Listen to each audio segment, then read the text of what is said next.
Sejam todos muito bem-vindos. Que alegria receber quem acompanha a nossa imersão de hoje. Olá, é um prazer imenso estar aqui para mais essa análise profunda. A nossa missão aqui hoje é mergulhar de cabeça em um documento que é, no mínimo, denso e, assim, absolutamente fascinante. Com certeza, é um material riquíssimo. Exato. Nós estamos falando do relatório final do chamado Grupo de Estudo número 5 do Dicastério para a Doutrina da Fé. Isso. E para quem talvez não esteja tão familiarizado com os termos lá do Vaticano, esse dicastério funciona basicamente como o departamento de recursos humanos e teológicos mais importante da Igreja Católica. É o lugar onde as regras e a doutrina são debatidas e definidas de fato. O centro nervoso da coisa. E o grande foco desse material é a participação das mulheres na vida e principalmente na liderança da Igreja. Uhum. Nossas fontes para essa jornada são relatórios oficiais mesmo, encomendados pelo Papa Francisco e que tiveram continuidade agora sobre o Papa Leão XIV. Um trabalho de longo prazo. E olha, é um material complexo, mas que traz umas surpresas incríveis. Porque o que mais me chamou a atenção não foi nem a teoria atual, sabe? Foi a parte histórica. Ah, a parte histórica é reveladora. Muito. A gente tende a achar que esse debate sobre liderança feminina é uma pauta super moderna, super século XXI. E não é. Não é. O documento revela que mulheres já exerceram poderes quase episcopais sobre homens, lá na Idade Média. É chocante para muita gente. Completamente. E para me ajudar a navegar por toda essa história e entender essas nuances institucionais pesadas, eu tenho aqui a melhor companhia possível para destrinchar isso. Muito obrigada e, olha, o que é fascinante aqui é que este documento não trata apenas de religião. Uhum. Não é sobre uma teologia distante do nosso dia a dia. Nós estamos olhando, na verdade, para um estudo de caso monumental. Um estudo de governança, né? Exatamente, sobre como uma instituição milenar, complexa e totalmente global, lida com a questão do poder. E com o peso da tradição. Isso, lida com a tradição e com a urgência de uma mudança estrutural e cultural muito profunda. É um olhar direto para os bastidores de uma governança que é gigantesca. E é bem por isso que esse tema importa tanto para quem nos ouve hoje, independente das crenças pessoais de cada um que está acompanhando. Com certeza, as lições são universais. Observar a forma como a Igreja Católica debate essa descentralização do seu poder e a urgência da liderança feminina oferece lições valiosas sobre gestão cultural. E adaptação institucional. Se movem através dos séculos. Uma aula prática. Certo, vamos desempacotar isso? O documento começa apontando um paradoxo central que eles mesmos chamam de um sinal dos tempos. Um termo bem forte no vocabulário deles. Sim. Na prática, a realidade atual mostra que as mulheres já sustentam a igreja. Totalmente. Elas são a imensa maioria das catequistas. Elas gerenciam hospitais, escolas comunitárias, obras de caridade. A base inteira. Se a gente olhar para a Amazônia, por exemplo, ou para as periferias das Filipinas, são elas que lideram comunidades inteiras. Uhum. Estamos falando de regiões onde um padre talvez consiga visitar a comunidade apenas uma vez por ano. E olhe lá. Pois é. E nessas áreas, as mulheres assumem a liderança comunitária, resolvem conflitos locais, conduzem as celebrações dominicais, mantêm a coesão social ali. Elas são o rosto da instituição nesses lugares. Mas, ao mesmo tempo, o relatório aponta um desconforto gigantesco. Muitas mulheres estão se afastando. E deixando de se identificar como católicas. Exato.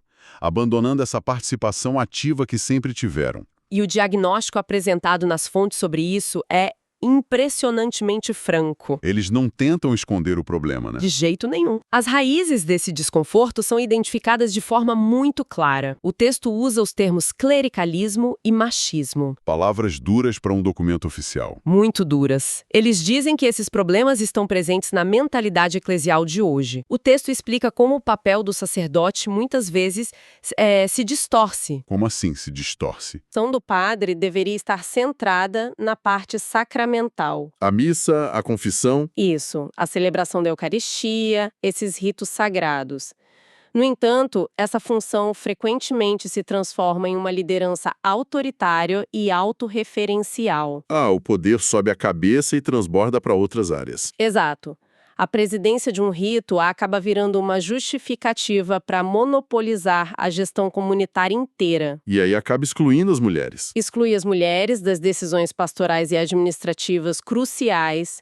Aquele que celebra o sacramento acaba querendo ser o dono do orçamento, da estratégia, de tudo. Mas, lendo isso, me surge uma dúvida.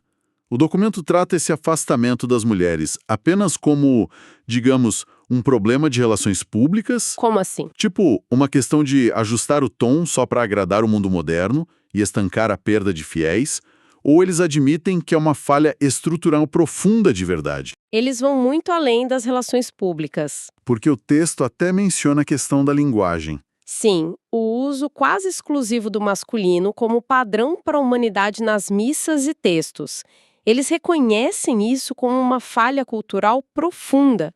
Não é só marketing. Entendi. O relatório critica fortemente a invisibilidade das mulheres nas homilias, por exemplo. Aquelas reflexões que o padre faz durante a missa. Exatamente, após a leitura do Evangelho.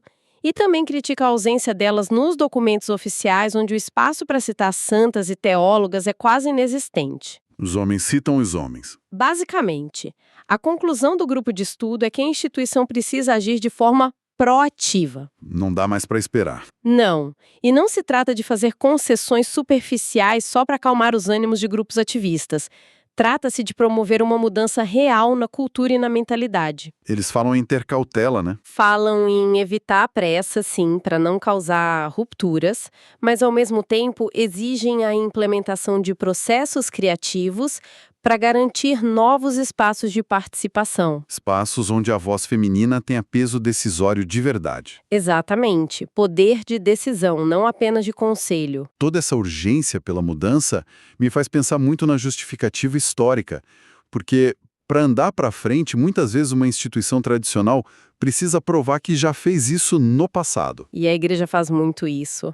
O olhar para trás legitima o passo para frente. O documento vê essas mudanças como uma inovação absoluta ou eles buscam algum respaldo lá atrás? Porque os precedentes bíblicos citados são impressionantes. Sim, eles começam direto pelas escrituras. Começando pelo texto sagrado, temos figuras como Débora, no Antigo Testamento. Uma figura fortíssima. Ela não era apenas uma conselheira espiritual. Ela era juíza e comandante militar. Liderou exércitos, Administrou a justiça. sentada sob uma tamareira, ditando as regras, e garantiu 40 anos de paz em Israel. E no Novo Testamento, a figura de Maria Madalena ganha um destaque enorme também. Ela é central nessa argumentação. Ela foi a primeira pessoa a receber a notícia da ressurreição e é encarregada de anunciar isso aos próprios apóstolos, o que a torna a apóstola dos apóstolos. O protagonismo nos textos fundadores é inegável, como você bem resumiu.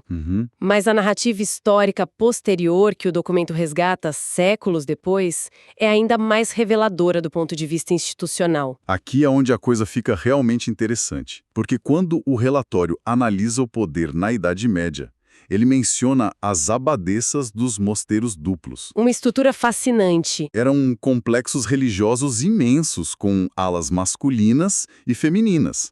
E adivinha quem governava? Uma mulher. Sempre a abadesa. Tivemos Santa Brígida liderando a abadia de Kildare, na Irlanda.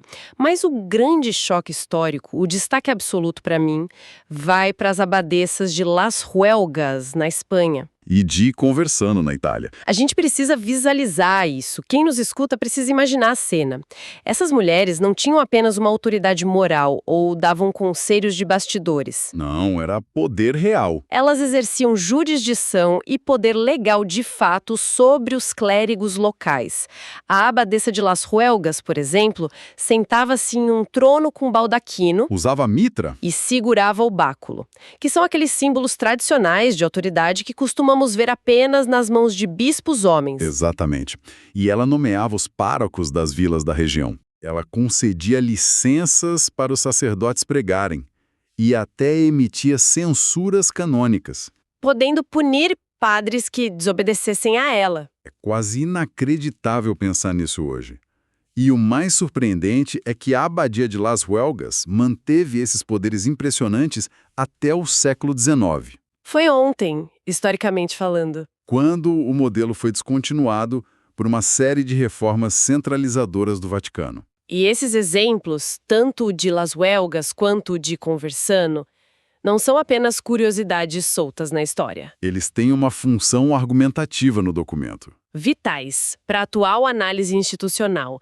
Eles provam que a separação entre ser mulher e ter poder de governo na igreja nem sempre foi uma regra absoluta. Houve precedentes gigantescos. E além das abadesas, a perspectiva histórica do documento nos traz outras mulheres que desafiaram a estrutura de poder por meio da influência intelectual E profética também. Exato. Catarina de Sena e Hildegarda de Bingen, por exemplo. Elas não tinham esses títulos de governo como as abadesas. Mas a influência era brutal. Aconselhavam e repreendiam papas duramente, exigindo reformas políticas e espirituais na cara da alta hierarquia. O documento cita mais gente? Sim, no México do século XVII, vemos a brilhante Sor Juana Inés de la Cruz, uma teóloga excepcional que enfrentou o establishment clerical, lutando pelo direito das mulheres à vida intelectual. Ela foi testada pelos maiores estudiosos da época. E chegou a ser examinada por dezenas de acadêmicos homens, superando todos eles em debate. E chegando mais perto de nós, no século XX, temos Dorothy Day Com aquele profundo ativismo social. e a fundação do movimento Catholic Worker. Então, se conectarmos isso tudo ao quadro geral, a mensagem central do documento fica muito clara. Qual seria? A liderança feminina e a voz de autoridade das mulheres não são uma demanda exótica que surgiu agora no século XXI com os movimentos sociais contemporâneos. Não é uma moda. É uma tradição muito antiga, originária da própria fé, que foi sendo obscurecida ao longo dos séculos por processos severos de centralização de poder nas mãos do clero masculino. Entender esse histórico nos leva ao centro nevrálgico do documento, a verdadeira engenharia do poder interno. A parte mecânica da governança. Isso. Se essas mulheres lideraram no passado, como a Igreja Católica define e organiza o poder hoje para permitir que isso volte a acontecer? Boa pergunta. O termo latino técnico que eles usam bastante no texto é potestas. Potestas, que significa poder. E para entender como as mulheres podem assumir cargos de alta liderança agora, sem precisarem ser ordenadas como padres, existe uma engrenagem legal muito específica que o relatório detalha. E a chave de tudo isso reside em uma separação jurídica muito clássica dentro do direito canônico. Que é o conjunto de leis internas da Igreja. Exato. Historicamente, existe a chamada potestas ordinis, que é o poder de ordem. E o que isso abrange na prática? Esse poder está estritamente ligado ao sacramento, ou seja, a capacidade exclusiva de celebrar a Eucaristia na missa, de confessar os fiéis, de ungir os enfermos. A parte puramente espiritual e ritualística, E, por outro lado, existe a potestas regiminis, que seria o poder de regime. o poder de jurisdição, focado em governar, administrar orçamentos, julgar e tomar decisões executivas. O lado corporativo e gerencial. Perfeito. Durante muitos séculos, essas duas dimensões se fundiram quase completamente na figura do bispo e do padre. Criando a ideia de que apenas quem está ali no altar celebrando a missa é que pode governar a instituição e assinar os cheques. Exatamente. Mas o documento ressalta que essas duas esferas não são inseparáveis por natureza. Elas podem ser desmembradas. Então, basicamente, a instituição percebeu que a chave do cofre administrativo não precisa estar conectada ao altar. Isso muda tudo na dinâmica de poder. É justamente usando essa distinção legal, essa espécie de brecha canônica oficial, que os papas recentes, como Francisco e Leão XIV, têm operado mudanças tão significativas. E mudanças rápidas para o padrão do Vaticano. O relatório cita que eles começaram a nomear mulheres para cargos de altíssima chefia na Cúria Romana, que é a máquina administrativa governamental do Vaticano. Os verdadeiros ministérios da Igreja. O mecanismo por trás disso se apoia em uma constituição apostólica chamada Praedicate Evangelium. A lógica é genial. O poder de governar esses dicastérios é um poder vicário. Um detalhe fundamental. Isso significa que ele é delegado diretamente pelo Papa. Como a autoridade flui do Papa direto para aquela cadeira administrativa, a pessoa que senta nessa cadeira não precisa ser um bispo consagrado. Qualquer fiel batizado, seja homem ou mulher, que tenha a competência gerencial e técnica necessária, pode exercer esse poder de governo. Essa abertura jurídica resolve a via institucional e burocrática por cima, ali no topo da pirâmide. Resolve o Vaticano, mas o documento introduz e dá muito peso a um outro conceito que vai muito além das nomeações executivas lá em Roma. A tal da via carismática. Isso. Na linguagem da Igreja, acredita-se que o Espírito Santo concede dons de liderança, que são chamados de carismas. E esses dons surgem aonde? Muitas vezes surgem completamente fora da estrutura hierárquica oficial. As mulheres nas periferias geográficas existenciais são a personificação absoluta desse conceito. Onde a hierarquia não alcança, o carisma brota. O relatório destaca o programa Nueva Imagem de Paróquia na América Latina. Com um foco muito especial no Peru, segundo as fontes. Nessas regiões de extrema vulnerabilidade no Peru, onde a estrutura clerical oficial não consegue estar presente no cotidiano, são as mulheres que mantêm a estrutura comunitária em pé. Elas fazem a roda girar. Elas ensinam, elas pregam, chegam a batizar em casos de emergência e organizam toda a assistência social. Isso levanta uma questão importantíssima que o documento tenta responder. Como a alta instituição deve lidar com essa realidade incontestável que já acontece no chão de fábrica? A conclusão deles é de que a hierarquia não pode tentar enquadrar essa força orgânica em regras rígidas. Não dá para colocar num formulário burocrático antigo. Não pode sufocar uma liderança natural com normas que foram feitas para outro contexto. O desafio atual é reconhecer publicamente e criar espaços formais para que essas vocações carismáticas sejam validadas e apoiadas oficialmente. Agora, para sustentar todas essas mudanças práticas e jurídicas, existe um debate teórico bem denso fervendo nos bastidores. A teologia não para de tentar explicar tudo isso. O documento explora a base teológica que os últimos papas, desde João Paulo II até o atual Leão XIV, têm utilizado para explicar o papel dos gêneros na Igreja. E eles se baseiam fortemente na teoria de um teólogo suíço chamado Hans-Urs von Balthasar, que dividiu a estrutura eclesial em dois grandes princípios teóricos, o princípio mariano e o princípio petrino. Esses são os pilares da discussão atual no alto clero. Como exatamente esses conceitos funcionam na prática corporativa da Igreja? Bem, essa divisão é a espinha dorsal teológica. O princípio mariano, evidentemente inspirado na figura de Maria, é focado na ideia de receptividade. O que isso quer dizer na prática? Ele representa o sim dado a Deus, o serviço desinteressado, a santidade fundamental das pessoas e a visão da Igreja como noiva e mãe. É um princípio associado à essência mística e feminina, então. Exato.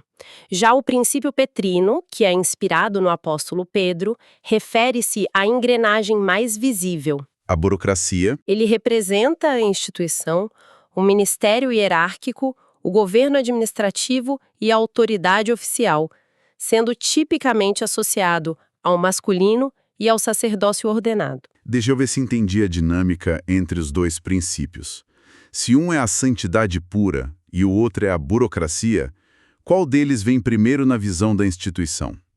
Existe uma hierarquia de importância entre eles? Sim, existe. E esse é o ponto crucial da teoria de Balthasar, que foi adotada por esses pontífices recentes. Qual é mais importante? O princípio mariano é considerado anterior e superior à dimensão petrina. Superior. Superior.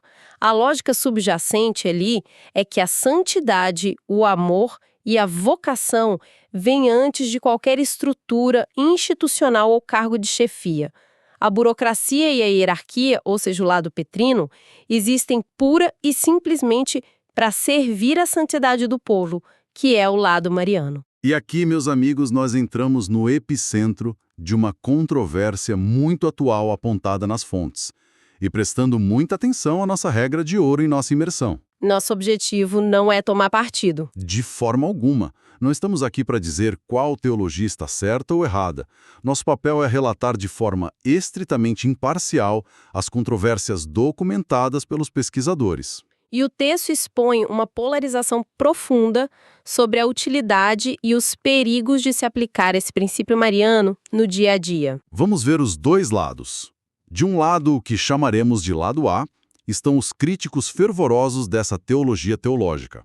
E os argumentos deles são muito consistentes. Esse grupo argumenta que usar o princípio mariano para definir o papel da mulher acaba reduzindo as mulheres a estereótipos muito limitantes. Estereótipos de docilidade, silêncio contínuo e submissão. Para os críticos do lado A, criar essas categorias teológicas gera uma hierarquia artificial entre os gêneros. E qual o resultado prático disso na visão deles? Funciona, na prática, como uma desculpa teológica elegante para manter as mulheres fora das salas de reunião onde o verdadeiro poder governamental é exercido. Mantém o status quo intacto sob a desculpa de uma vocação superior. Exatamente. O lado A defende que a igreja deveria abandonar essas classificações de gêneros complementares e focar exclusivamente na igualdade fundamental conferida pelo batismo a todas as pessoas. Um conceito que alguns teólogos chamam de princípio joanino. Isso, uma horizontalidade total. Por outro lado, nós temos o lado B, que é composto pelos defensores dessa teologia de Baltazar. E eles argumentam exatamente o oposto, né? Pelo contrário, exalta a sua superioridade mística e fundamental dentro da comunidade de fé. Então eles veem isso como uma proteção? Para esse grupo do lado B, essa distinção teológica é uma proteção vital contra uma tendência perigosa que eles chamam de masculinização ou clericalização da igreja. Eles não querem que as mulheres se tornem apenas versões femininas dos padres. Exato. O argumento é que o princípio mariano garante que a vocação para o amor e para a santidade nunca seja engolida pela pura e simples disputa por cargos de gerência. Faz sentido dentro da lógica deles. Na visão do lado B, é justamente esse reconhecimento da força mariana que inspira e justifica a inclusão de mulheres em posições de grande influência estratégica na cúria e nas dioceses globais. O objetivo seria trazer a sensibilidade e a perspectiva feminina genuína para a tomada de decisões, sem exigir que as mulheres se transformem em clérigos engravatados para serem respeitadas. Essa é a essência do argumento de defesa. Então, o que tudo isso significa para a governança de fato? Resumindo esse embate intenso, o relatório mostra que a teologia oficial ainda está buscando o vocabulário perfeito. Ainda estão arrumando a casa. A instituição lida com o imenso desafio de encontrar a linguagem certa que consiga integrar plenamente homens e mulheres na liderança e na tomada de decisões. Tudo isso tentando não apagar as diferenças que a tradição considera vitais, mas ao mesmo tempo lutando com unhas e dentes para não cair em justificativas que soem excludentes ou antiquadas para a sensibilidade da sociedade contemporânea. E o mais interessante disso tudo é que, enquanto os acadêmicos e teólogos debatem os termos exatos lá nos escritórios em Roma, a vida real acontece. Inovações práticas e extremamente reais já estão acontecendo no terreno. E essas práticas locais é que estão ditando o ritmo do futuro e mudando as estruturas definitivas. A teoria está correndo atrás da prática. Totalmente. O documento detalha inovações contemporâneas fantásticas. Na França e na Bélgica, por exemplo, destaca-se a figura da delegada-geral ou delegada episcopal. São posições de extremo impacto. Na Diocese de Nantes, mulheres foram nomeadas de forma inédita para auxiliar o bispo ativamente no governo executivo da diocese. Elas sentam nos conselhos de decisão administrativa e coordenam polos pastorais gigantescos. Elas têm a caneta na mão. Na Áustria, na diocese de Gurk-Klagenfurt, as fontes apontam a nomeação histórica da primeira mulher teóloga como vigária episcopal para a sinodalidade. E sinodalidade é uma palavra muito em alta na igreja de hoje. Para clarificar para quem nos ouve, sinodalidade é esse grande esforço atual da igreja de caminhar de forma mais colaborativa, descentralizada e menos baseada apenas na voz solitária de quem está lá no topo da pirâmide. Caminhar juntos, ouvindo a base. E não podemos esquecer das incontáveis paróquias lideradas por mulheres nas vastas regiões da Amazônia Ou na diocese de Colocão. Lá nas periferias urbanas das Filipinas, onde freiras assumem a gestão completa de paróquias enormes para garantir que a população mais vulnerável não fique desamparada por falta de padres. E o impacto de todas essas mudanças na cultura interna é profundamente tangível. Muda o clima no escritório, né? O relatório dedica uma sessão inteira ao sentimento atual dentro da própria Cúria Romana no Vaticano. E o que as mulheres que trabalham lá estão dizendo? As mulheres que hoje trabalham em posições de diretoria e liderança no Vaticano relatam que sentem estar vivendo um ponto de virada histórico. Elas percebem que estão mudando a cultura organizacional por dentro. Substituindo aquelas antigas lógicas de competição hierárquica por modelos de colaboração muito mais horizontais. Claro que os relatórios mencionam que ainda existem barreiras. Seria utopia achar que não. Existe um certo choque cultural persistente. Elas relatam dificuldades em serem ouvidas exatamente com o mesmo peso que um ministro ordenado quando dão uma opinião técnica. Ainda tem um degrau de respeito a ser vencido. No entanto, a conclusão geral do grupo de estudo sobre esse sentimento é que o processo é irreversível. Não tem mais volta. A presença feminina em cargos de liderança deixou de ser tratada como uma concessão política ou um favor diplomático, Ou uma mera adequação mediática ao século XXI. passou a ser compreendida pela governança central como uma necessidade evangélica urgente, um elemento absolutamente essencial para o equilíbrio, a modernização e a sobrevivência saudável de toda a instituição. E assim, com essa visão de futuro, nós chegamos à reta final da nossa análise deste material que é riquíssimo. Passou muito rápido. Recapitulando as grandes descobertas de hoje para quem está nos acompanhando, nós vimos que o poder feminino na igreja não é uma invenção de ontem. Tem raízes históricas profundas. Desde as abadesas medievais que exerciam jurisdição real de fato, vestindo mitra e punindo clérigos, até as intelectuais que não tinham medo nenhum de repreender papas e reis. Analisamos também a grande virada de chave institucional mais recente. Aquela distinção legal e superinteligente entre o poder sacramental do altar e o poder administrativo de governo. Uma separação que está pavimentando o caminho agora para nomeações de mulheres no alto escalão do Vaticano, através do chamado poder vicário delegado pelo Papa. E claro, mergulhamos na complexidade dos debates teológicos entre o princípio mariano e o princípio petrino, Observando imparcialmente os argumentos tanto de quem critica quanto de quem defende ferozmente essa visão teológica. O grande motivo de mergulharmos tão fundo nesse estudo de caso e trazer isso hoje é que ele demonstra de maneira brilhante como funciona uma mudança institucional gigantesca. Ela não se consolida apenas canetando novas leis em um escritório em Roma. Também a coragem e a inteligência corporativa de olhar para trás, mergulhar nas próprias tradições e resgatar essas raízes esquecidas. Para poder justificar da base teológica e da legitimidade ao progresso prático que o futuro está exigindo deles. É uma dança muito delicada. Sem dúvida. Uma dança milimétrica entre preservar a essência da tradição e abraçar a inovação necessária para sobreviver.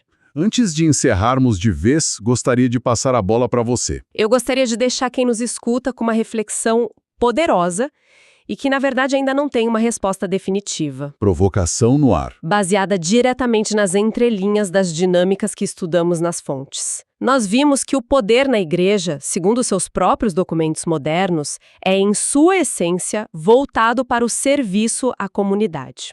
Vimos também que os carismas de liderança feminina frequentemente florescem de forma muito natural e irresistível lá nas periferias, justamente nos lugares mais pobres, onde a hierarquia oficial tem mais dificuldade de chegar e se manter. A força do carisma batendo de frente com a falta de burocracia. Exato. Sabendo que a estrutura administrativa oficial frequentemente tenta correr atrás do prejuízo para organizar e dar nome ao que a própria comunidade já iniciou de forma orgânica. O que a gente pode se perguntar? A pergunta que fica é o que acontece quando as pessoas comuns reconhecem no dia a dia uma líder comunitária autêntica, inegável e transformadora, para a qual a milenar instituição oficial, com todas as suas leis, ainda não criou um título ou um cargo no papel. Uau! Essa é uma pergunta que certamente vai ecoar e render muitos pensamentos depois que terminarmos por aqui. Como a lei lida com a realidade que já se impôs, não é? É o grande desafio dos próximos anos para eles. Quero agradecer demais a companhia de quem esteve presente conosco nesta jornada de hoje. Foi incrível. Foi um mergulho intenso, repleto de história, de direito, de teologia e dessas dinâmicas corporativas de poder fascinantes.